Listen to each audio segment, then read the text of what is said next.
104 জনকে গুম ও খুনের অভিযোগে সাবেক সেনা কর্মকর্তা জিয়াউল আহসানের বিরুদ্ধে অভিযোগ গঠন করে বিচার শুরুর নির্দেশ দিয়েছেন ট্রাইব্যুনাল 1। আসামির অব্যাহতির আবেদন খারিজ করে ওই আদেশ দেন আদালত। আগামী 8ই ফেব্রুয়ারি সূচনা বক্তব্য সাক্ষ্য গ্রহণের দিন ঠিক করা হয়েছে। তবে আসামি জিয়াউল আহসান নিজেকে নির্দোষ দাবি করেন। মাজহারুল হক মান্নার রিপোর্ট। গুম খুনের অভিযোগে সাবেক সেনা কর্মকর্তা জিয়াউল আহসানের বিরুদ্ধে 3টি অভিযোগ আনে প্রসিকিউশন। এতে গাজীপুরে জিয়াউলের উপস্থিতিতে সজল সহ 3 জনকে হত্যা, বরগুনার পাথরঘাটা উপজেলার বলেশ্বর নদীর মোহনায় 2010 থেকে 2013 সাল পর্যন্ত নজরুল ইসলাম মল্লিক সহ 50 জনকে হত্যা এবং সুন্দরবনের বিভিন্ন অঞ্চলে কথিত বনদস্যু দমনের আড়ালে 50 জনকে হত্যার অভিযোগ আনা হয়। গুম খুনের মহাকাব্যিক ভূমিকায় জিয়াউল আহসান ছিলেন বলে দাবি করে প্রসিকিউশন।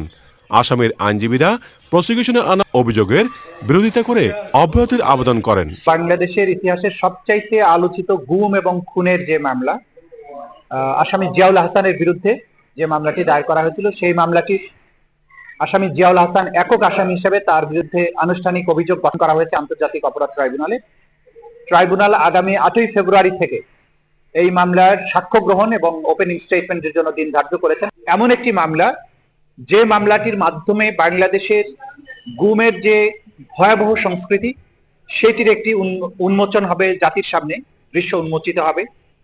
এই মামলাটিতে আমরা এখন পর্যন্ত 104 জন মানুষকে গুমপূর্বক হত্যা করে দেশের বিভিন্ন স্থানে, সাগরের মোহনার দিকে, কখনো সুন্দরবনের দিকে, এই ভিকটিমদেরকে ট্রলারে তুলে নিয়ে গিয়ে হাত পা এবং চোখ বেঁধে নিয়ে তাদেরকে মোহনার কাছে গিয়ে জোয়ার ভাটার হিসাব করে তাদের মাথায় গুলি করে, বুকে গুলি করে হত্যা করা হতো।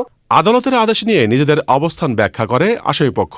যে অভিযোগগুলো নিয়ে আসা হয়েছে, এগুলো সবগুলোই মিথ্যা এবং ভিত্তিহীন। এর কোনো হিসাব নাই এবং এর কোনো সত্যতা নাই।